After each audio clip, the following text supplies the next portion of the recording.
All right, here we go. Question number 4, or review question number 4 on our Unit 2B packet. It is on the back side of the calendar. Here's our last review question.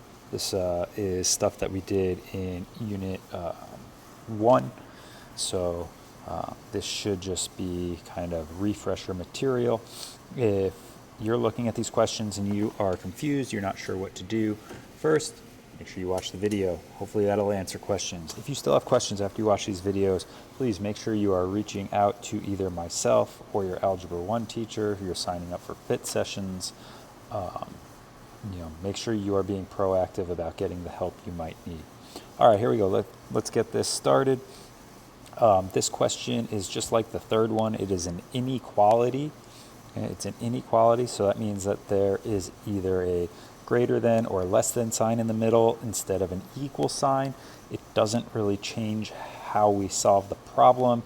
We do just have to be mindful if in the last step, if we're dividing by a negative number, that inequality sign is going to flip and face the other direction. So we'll see if that's the case here. And if it is, I'll make sure to make a note of it when we do that. To start for this question, on the left-hand side of the inequality sign, I'm going to take my 5 and I am going to distribute that 5 to each term inside the parentheses. 5 times x is just 5x. 5 times 1 is 5. Everything else will drop down, so I have greater than or equal to 6x minus 2x plus 7. Before I start moving things from the left to the right or from the right to the left of the inequality sign, I look at both sides of my inequality and I determine, is there anything that can be combined that's on the same side of the inequality sign? So I look at the left-hand side of my inequality sign, right, this left-hand side over here, and I go, can I combine something that has a variable, in this case it's an x, with something that does not have a variable? In this case it's a 5. The answer to that is no, I cannot, right? I cannot combine, I cannot add or subtract terms that have variables with terms that don't have variables. So then I go ahead and I look at the right side. Where did my 7 go? Let's put that 7 back. I look at the right side of my equal sign and I say, okay, well, I have a 6x and I have a negative 2x. I can combine terms that both have variables, and I'm not going to do opposite operations, right? I'm not going to add 2x and then add 2x. I'm just going to do the math as it's shown in the equation. So 6x minus 2x is 4x.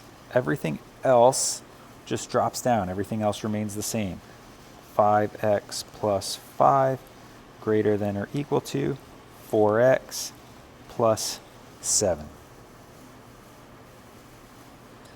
Now all my rules are still the same as the previous questions. I want variable terms on the left side of the equal sign. I want my constant terms on the right side of the equal sign.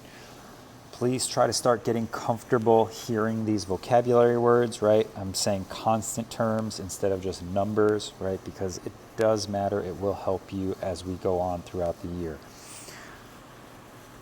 Okay, so I have a 5x over on the left. That's good. I want anything that has a variable, in this case an x, over on the left. So then I look at the right side of my inequality sign. I see I have a 4x on the right side. I don't want that there. I want that to be over on the left.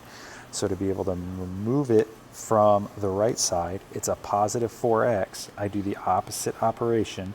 The opposite of positive is subtract, right, is negative. So negative 4x. And then what I do to one side of the inequality, I have to do to the other side. So I minus 4x. Remember, I'm lining up my x terms with my x terms. I'm not putting my 4x underneath this 5 that doesn't have an x on it, right? I'm not lining it up under this term. That would be incorrect. Make sure you line up your x terms with your x terms. Okay, 5x minus 4x is just 1. Let's go back to black. 5x minus 4x is just 1x. The 5 drops down, plus 5, greater than or equal to, my 4x's, those cancel, right? I have 4x minus 4x, those go away, that's 0x. And then my 7 drops down, so I have a 7. So I have all my x's over on the left. Now I need to get my constant term over to the right, so I have to get this plus 5 over to the right-hand side. It's a plus 5, so I am going to minus 5. What I do on one side, I do to the other. I still have my 1x. My 5's cancel, right? Plus 5 minus 5, those go away. Greater than or equal to 7 minus 5 is 2. Now, at this point, I'm done. The question is figuring out what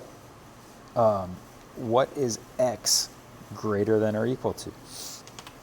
I have 1x.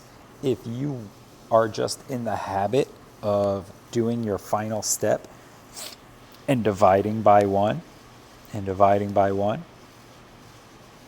you can do that, but it's not going to change anything in your answer, right? You can do it, but it's not going to change anything in your answer.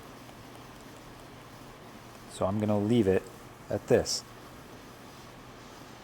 Now, on our previous question that you did last class, we had to divide by a negative, and that flipped our inequality sign.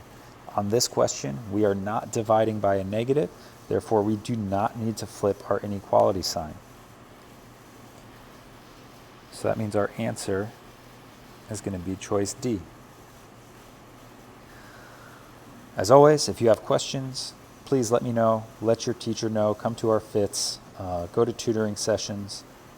Otherwise, I hope you find this helpful, and if you do, please continue to check the rest of the videos for this packet. See you in class.